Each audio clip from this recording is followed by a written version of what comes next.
আজকে আলোচনা করার প্ল্যান ছিল না, কিন্তু আমি একটি চিঠি পেয়েছি। এরপর আর নিজেকে থামাতে পারিনি। আপনাদেরকে চিঠিটি পড়ে শোনাচ্ছি। أعوذ بالله من الشيطان الرجيم بسم الله الرحمن الرحيم قل اللهم مالك الملك تؤتي الملك من تشاء وتنزع الملك ممن تشاء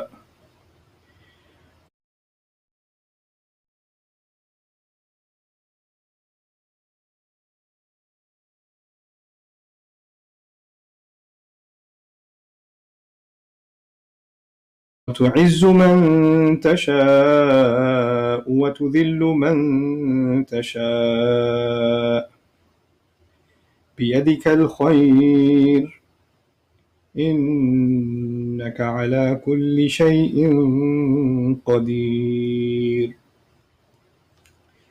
تولج الليل في النهار وتولج النهار في الليل وتخرج الحي من الميت وتخرج الميت من الحي وترزق من تشاء بغير حساب رب اشرح لي صدري ويسر لي أمري واحلل عقدة من لساني يفقهوا قولي الحمد لله والصلاة والسلام على رسول الله وعلى آله وصحبه أجمعين আপনাদেরকে চিঠিটি পড়ে শোনাচ্ছি। আমি আমার ভাইয়ের নাম গোপন রাখব। আমার নাম, আমি তাকে আমার প্রিয় ভাই বলবো। চিঠির পোস্টমার্ক থেকে আপনি বুঝবেন বর্তমানে আমি জেলে বন্দি আছি। জীবনে এমন কিছু ভুল কাজ করেছি যা নিয়ে আমি গর্বিত নই, কিন্তু এই রমজানে আমার মন বলছে আল্লাহ আমাকে পরিবর্তন করে দিবেন আমার জানার চেয়েও বেশি উপায়ে। আপনাদের সবার মতো ইসলাম সম্পর্কে আমার অতটা জ্ঞান নেই। দেখুন, আল্লাহর রহমতে আমি অনেকটা স্বশিক্ষিত অনুসন্ধান এবং অধ্যয়নের মাধ্যমে। আমার অন্তরে ইসলাম আমার ধর্ম এবং মুহাম্মদ সাল্লাল্লাহু আলাইহি সাল্লাম আমার নবী, শেষ নবী হিসেবে। আমি গত বছর থেকে কোরআন এবং হাদিস অধ্যয়ন করার চেষ্টা করছি। আমি অন্য ভাইদের কাছে সাহায্যের আবেদন করিনি, কারণ আমি ভয় পাচ্ছি সমাজের লোকজন আমাকে অপমান করে থামিয়ে দিবে। সত্যি বলতে আমার সাহায্য দরকার আরও শেখার ক্ষেত্রে, কারণ আমি একা একা ভালোভাবে শিখতে পারবো না। যে কারণে আমি আপনাকে এই চিঠি পাঠিয়েছি। আমি জেলে থেকে আমার ট্যাবলেটে নোমান আলী খানের অডিও পডকাস্ট শুনছি। এই খুতবাগুলো প্রতিদিন আমাকে শক্তি এবং সাহস যোগায়।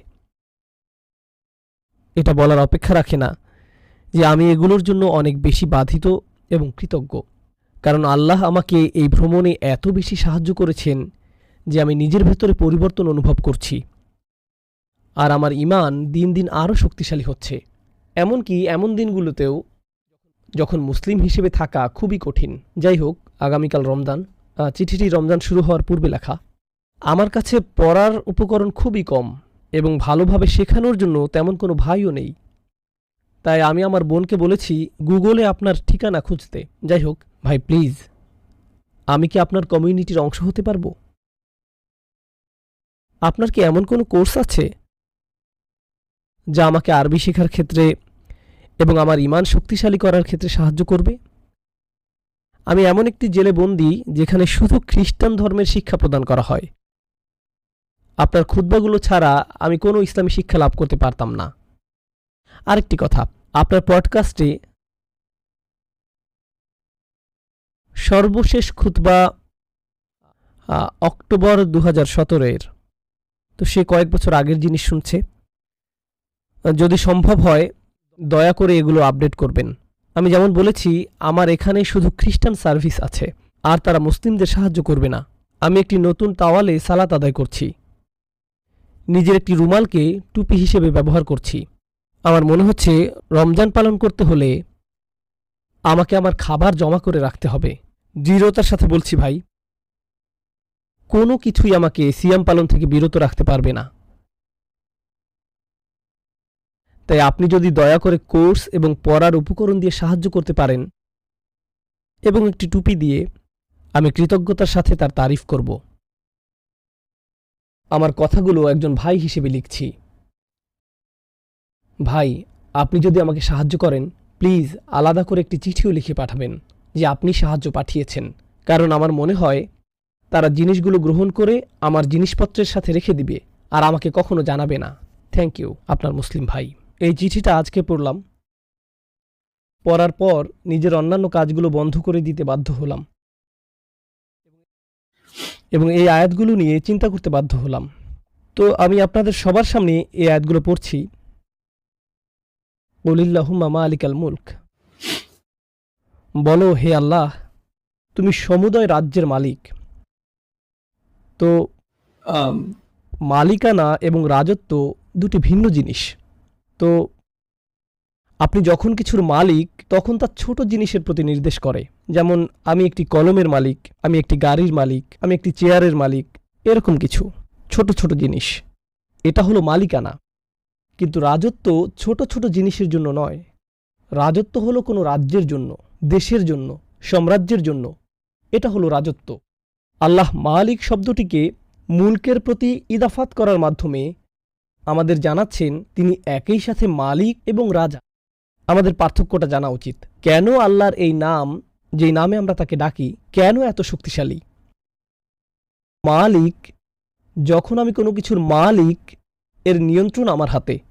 আমি যদি আমার গাড়ির মালিক হই, আমি তেল পরিবর্তন করতে পারি, গ্যাস নিতে পারি, এর ভেতরে পরিষ্কার করতে পারি, আমি নিজে নিজের যত্ন নিতে পারবো, কারণ আয়তনের দিক থেকে এটি ছোট। কিন্তু আমি যদি একটি সাম্রাজ্যের সম্রাট হই, আমার পক্ষে এর প্রতিটি রাস্তার দিকে লক্ষ্য রাখা সম্ভব নয়। আমার পক্ষে প্রতিটি সরকারি অফিসে কি হচ্ছে তা দেখা সম্ভব নয়। আমার বিভিন্ন লোক নিয়োগ করা আছে, কারণ আমি রাজা। তাই আমি অন্য মানুষদের নিয়োগ করি বিভিন্ন বিভাগে দেখাশোনা করার জন্য, কারণ আমার পক্ষে তো মাইক্রো ম্যানেজ করা সম্ভব নয়। অতএব মালিক ছোট ছোট জিনিসের যত্ন নিতে পারেন, কিন্তু বড় কোনো জিনিসের পূর্ণ নিয়ন্ত্রণ তার থাকে না, কারণ এটা তার সামর্থ্যের অধিক। তখন তার পক্ষে আর প্রতিটি ক্ষুদ্র ক্ষুদ্র বিষয়ের খবর নেওয়া সম্ভব হয় না। আল্লাহ আজ্জা জাল্লা আমাদের মালিক এবং সকল রাজত্বের মালিকানাও তার। তাই রাজ্য যত বড়ই হোক না কেন, তিনি প্রত্যেকের যত্ন নিচ্ছেন এবং প্রতিটি জিনিসের যত্ন নিচ্ছেন।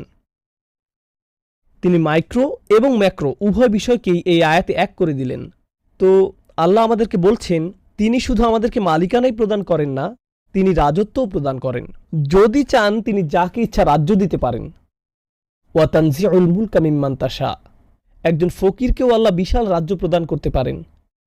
আবার কারো বিশাল রাজত্ব থাকতে পারে, আল্লাহ চাইলে তার থেকে তা কেড়ে নিতে পারেন। তাদের হাতে তখন আর কিছুই থাকবে না। ওয়া তুইজ্জু মান তাশা, যাকে ইচ্ছা তুমি সম্মান দান করো, যাকে ইচ্ছা তুমি কর্তৃত্ব প্রদান করো। ওয়া তুযিল্লু মান তাশা, আর যাকে ইচ্ছা অপমানে পতিত করো। বিয়াদিকাল খৈর, তোমার হাতেই রয়েছে যাবতীয় কল্যাণ। ইন্নাকা আলা কুল্লি শাইইন কদির, নিশ্চয়ই তুমি সর্ববিষয় ক্ষমতাশালী। তুলিজুল লাইলা ফিন নাহার, তুমি রাতকে দিনের ভিতর প্রবেশ করাও। ওয়া তুলিজুন নাহারা ফিল লাইল, এবং দিনকে রাতের ভিতরে প্রবেশ করিয়ে দাও। ওয়া তুখরিজুল হাইয়্যা মিনাল মাইয়িত, আর তুমি জীবিতকে মৃতের ভেতর থেকে বের করে আনো। ওয়া তুখরিজুল মাইয়িতা মিনাল হাই, এবং মৃতকে জীবিতের ভেতর থেকে বের করো। ওয়া তারযুকু মান তাশা, আর তুমি যাকে ইচ্ছা রিজিক প্রদান করো। বিগয়রি হিসাব, হিসাব ছাড়া। কেউ এর জন্য আপনার উপর তদারকি করতে পারে না।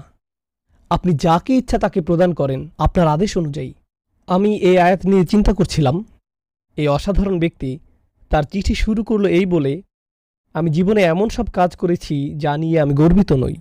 সে আরও লিখল, আমি মুসলিম কমিউনিটির কাউকে লিখতে লজ্জা পাচ্ছিলাম পরিত্যক্ত হওয়ার ভয়ে। তার ভেতরে এক ধরনের লজ্জা কাজ করছে, কারণ সে জেলে বন্দী, একটি অপরাধে দোষী, যার জন্য তাকে জেলে থাকতে হচ্ছে। কোনো মানুষই নিজের জন্য এমন পরিস্থিতি চাইবে না। এমন বোঝা নিয়ে হাঁটাচলা করা এবং চিন্তা করা অপমানকর। কেমন ধরনের মানসিক যন্ত্রণা তৈরি করবে যদি কেউ জেনে যায় সে জেল থেকে বের হওয়ার পরেও এই ভয় থেকে যাবে, বা আমি অমুক আমাকে পরিত্যাগ করবে, বা আমি অমুক অপরাধ করেছি। অপমানের এক বিশাল বোঝা সে বহন করে চলছে। অপমানের এমন এক বিশাল বোঝা সে বহন করে চলছে, এখনও লিখতে গিয়ে যে অন্যরা আমাকে পরিত্যাগ করবে। আমরা মানুষের দ্বারা অপমানিত হই। আল্লাহ এই মানুষের জন্য কি করলেন? সে এমন এক জেলে বন্দী যেখানে শুধু খ্রিস্টানরা দাওয়াতি কাজ করে।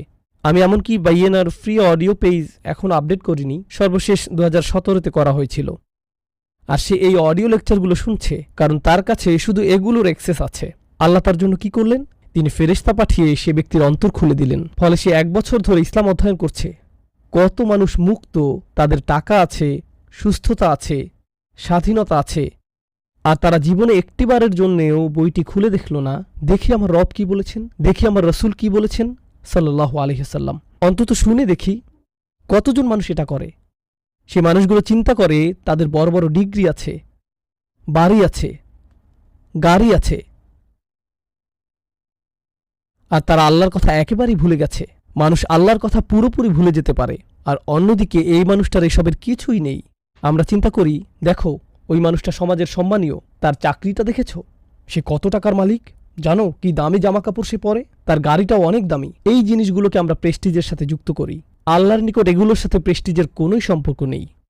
আর এই লোকটি জেলে থেকে নিজের ব্যাপারে লজ্জা অনুভব করছেন, এমনকি অন্য কোনো মুসলিমের সাথে যোগাযোগ করতেও লজ্জা পাচ্ছেন। এই লোকটি আল্লাহর নিকট ওই সব মানুষদের চেয়ে অনেক বেশি মর্যাদাবান। আকাশ থেকে ফেরেশতারা এসে তার অন্তরে এই ধারণা গেঁথে দিল যে তোমার উচিত আল্লাহ এবং তার রাসূলকে খোঁজা সাল্লাল্লাহু আলাইহি ওয়াসাল্লাম। আল্লাহ বলছেন তিনি যাকে ইচ্ছা রাজ্য দান করেন। আপনাদের কি মনে হয় এই ধরনের মানুষেরা কিয়ামতের দিনেও বন্দী থাকবে? কি মনে হয় আপনাদের এই ধরনের মানুষেরা কিয়ামতের দিনেও অপমানিত হবে, লজ্জিত হবে? কিয়ামতের দিন এরাই হবে সেলিব্রিটি। আল্লাহ তাকে ক্ষমা করে দিন, আমি তার সাথে যোগাযোগ করব এবং হয়তো দেখা করার চেষ্টা করব ইনশাআল্লাহ। আমাদেরকে সম্মানিত হওয়ার মানে কি, এটাকে আবার সংজ্ঞায়িত করতে হবে। নিজেকে মূল্যবান মনে করার অর্থ কি? আমাকে আমার নিজের জন্য, আপনাকে আপনার নিজের জন্য। কারণ আমাদের চারপাশের মানুষেরা, আমাদের চারপাশের দুনিয়া, যেমন যদি 1 মাসের জন্য বাড়ি ছেড়ে কোথাও যান, বাড়িতে তখন কি পরিমাণ ধুলাবালি জমা হয়। তো এই দুনিয়া প্রতিনিয়ত ধুলাবালি সংগ্রহ করছে। বাস্তবতা সম্পর্কে আমাদের আধ্যাত্মিক উপলব্ধিও প্রতিনিয়ত ধুলাবালি সংগ্রহ করছে। এই ধরনের আয়াতগুলো আমাদের তখন স্মরণ করিয়ে দেয় সম্মান কোথা থেকে আসে, রাজত্ব কোথা থেকে আসে, কে দিন রাতের পরিবর্তন ঘটায়। আল্লাহ এখানে শুধু রাত দিন নিয়ে কথা বলছেন না, তিনি এমন সময়ের কথা বলছেন যখন আপনি আলোতে থাকেন, আপনার ভালো জীবন থাকবে, শক্তি থাকবে, পুষ্টি থাকবে। আবার এমন সময় আসবে যখন আপনাকে তমস্যাচ্ছন্ন পরীক্ষা অতিক্রম করতে হবে। এরপর তিনি আবার আপনাকে আলোতে ফিরিয়ে আনবেন, আবার অন্ধকারে, আপনি আবার অন্ধকারে পতিত হবেন, তিনি আবার আপনাকে আলোতে ফিরিয়ে আনবেন। আল্লাহ তার দাসদের জন্য এমনটি করেন। তিনি দেখতে চান তারা কি করে, লিয়াবলুয়াকুম আইয়ুকুম আহসানু আমালা, যাতে তোমাদেরকে পরীক্ষা করেন কে তোমাদের মধ্যে কর্মে শ্রেষ্ঠ। সুতরাং প্রথমত আল্লাহর কাছে সত্যিকারের সেলিব্রিটি তারা হবে না, যাদেরকে আমরা সেলিব্রিটি মনে করি। আমার মতো মানুষেরা হবে না, যাদের অনেক ফলোয়ার আছে বা যাদের ভিডিওর লক্ষ লক্ষ ভিউ হয়, সবার পরিচিত বা খ্যাতনামা ব্যক্তিরা হবে না। আল্লাহর নিকট সত্যিকারের কিছু সেলিব্রিটি হবে, ফেরেশতারা যাদেরকে নিয়ে উৎসবে মেতে উঠবেন, এমন মানুষেরা যাদের নামও কেউ কোনোদিন শোনেনি। আল্লাহর কাছে তাদের মূল্য অন্য সবার চেয়ে বেশি হবে। আমাদের দৃষ্টিভঙ্গির পরিবর্তন করতে হবে। আমি আল্লাহর নিকট মূল্যবান হতে চাই। আমি এমন মানুষদের অন্তর্ভুক্ত হতে চাই যাকারাহুল্লাহু ফীমান ইনদাহু। আল্লাহ যাদের কথা সেরা সেরা ফেরেশতাদের সাথে আলোচনা করেন। ভাবতে পারেন এই মানুষটি জেলখানায় বসে বসে একাকিত্ব অনুভব করছে, আর সর্বোচ্চ আকাশে ফেরেশতাদের জামায়াতে আল্লাহ তার এই সব বান্দাদের নিয়ে গর্ব প্রকাশ করছেন। দেখো আমার বান্দা কি করছে, দেখো কিভাবে সে আরও শেখার জন্য চেষ্টা করছে। চিন্তা করে দেখুন, এরকম একটা চিঠি লেখার জন্য কতটুকু মনোবল থাকা দরকার। একটা তোয়ালেতে নামাজ পড়তে পেরে সে কতই না কৃতজ্ঞ। শুধু চিন্তা করে দেখুন আল্লাহ আমাদের কত কিছু দিয়েছেন, তবু আমাদের সার্বক্ষণিক মনোযোগ শুধু কি কি নেই তার উপরে। আর এমন পরিস্থিতিতে থেকে এই মানুষটি ভাবছে, আমি যদি আমার দিন সম্পর্কে আরেকটু শিখতে পারি, আপনি কি আমাকে কিছু পাঠাতে পারেন যেন আমি আরও শিখতে পারি? আমরা এখানে চিন্তা করছি ইফতারের জন্য কি কি খাবো, আর এই মানুষটি ভাবছে না, আমার খাবার জমা করতে হবে, আমি রোজা ছাড়ব না। কারণ তাদেরকে জেলখানায় নির্দিষ্ট সময় খাবার সরবরাহ করা হয়, তাকে তো আর ইফতারের সময় খাবার দেওয়া হবে না। সে তার রমজান এবং ধর্মীয় উন্নতির বিষয়ে বেশি উদ্বিগ্ন, আল্লাহর সাথে তার সম্পর্ক নিয়ে। এই মানুষগুলোই আমাকে অনুপ্রাণিত করে। আপনি যখন এমন মানুষের সম্পর্কে জানবেন বা এমন মানুষের সাক্ষাৎ লাভ করেন, এগুলো আল্লাহর নিদর্শন। আপনি তখন আল্লাহর নিদর্শনের কথা ভাবতে থাকেন, আপনার চারদিকে সর্বত্র আল্লাহর নিদর্শন রয়েছে, আমার চারপাশে আল্লাহর নিদর্শন রয়েছে। আমরা যেন এগুলো দেখেও না দেখার ভান না করি, সেগুলোর প্রতিও আমাদের অন্তর খুলে দিতে হবে। আপনি তখন আপনার চারপাশের অভিজ্ঞতাগুলোতে আল্লাহর বাণীর বাস্তব রূপ প্রত্যক্ষ করবেন। আমি সত্যি সত্যি দোয়া করি এমনটা যেন সবার ক্ষেত্রে ঘটে। আপনারা যেন আল্লাহর বাণীর সাথে যুক্ত হওয়ার আনন্দ খুঁজে পান। আমি দোয়া করি আমরা যখন এমন স্মরণিকার সম্মুখীন হব, তখন এটা যেন আমাদের উপর প্রভাব ফেলে। বস্তুত এটা যেন আমাদের সম্পর্কে, আমাদের উপলব্ধিতে পরিবর্তন আনে, আল্লাহর দিকে প্রত্যাবর্তন করার পদ্ধতিতে যেন পরিবর্তন আনে, যেন আমরা আল্লাহর প্রতি কৃতজ্ঞ হয়ে উঠি। এই সংক্ষিপ্ত রিমাইন্ডার দেওয়ার মাধ্যমে আমি ইনশাআল্লাহ সমাপ্তি টানছি। আমার কথাগুলো যদি অসংলগ্ন মনে হয়ে থাকে ক্ষমা চাচ্ছি। এখন অনেক রাত। আপনারা যারা যুক্তরাষ্ট্র বা কানাডায় থাকেন তাদের জন্য এখন অনেক রাত, কিন্তু ভাবলাম বেশ কিছুদিন ধরে আমি তো ইংরেজিতে কোনো আলোচনা করিনি, তাই আর নিজেকে ধরে রাখতে পারিনি। বারাকাল্লাহু লি আলাকুম। আসসালামু আলাইকুম ওয়া রাহমাতুল্লাহ।